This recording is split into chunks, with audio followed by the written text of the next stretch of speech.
Breaking at noon, the fate of a Gwinnett County father charged with child cruelty in connection to the death of his 8-year-old daughter is now in the hands of jurors. And those jurors just went into deliberations and Clear Barros' retrial. Atlanta News First Asia Wilson is live for us right now outside of the Gwinnett County Courthouse.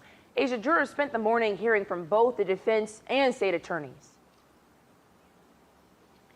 They did indeed, but just moments ago, we learned that jurors actually went to lunch just an hour after going into deliberations. Now, earlier this morning, both the defense and prosecutors have been going back and forth trying to prove their sides. Meanwhile, Clear Barros was actually shaking his head as prosecutors were trying to prove that he knew his daughter was being abused by his wife, the child's stepmother. Now, in closing arguments, the prosecution stated they just needed to prove without a reasonable doubt that Barros knew his daughter, Sarah, was abused one other time prior to her death in January.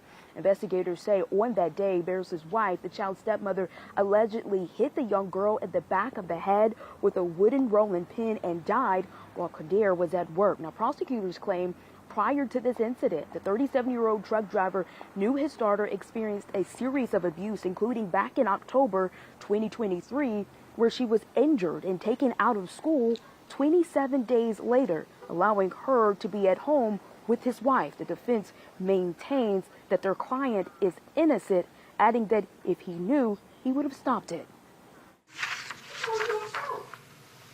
He told you when Detective Carter got there, we watched that video. The same stuff that Detective Carter wrote down here.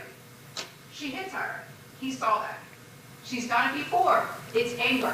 Told you if he had known that there was something with the stepmom that she didn't like her or didn't want her, that he had options. He had other family members. He said, I could have gone ahead and sent her back to her mother in Africa if I had any clue that it had reached that level that it was in that home. Again, jurors went into deliberations a little before 11 this morning. Right now, we do not know how long they could be in deliberations. It could go quickly, it could take a while, but we do know, again, they are at lunch right now, and a verdict could come very soon. We're live this morning in Gwinnett County. Asia Wilson, Atlanta News First.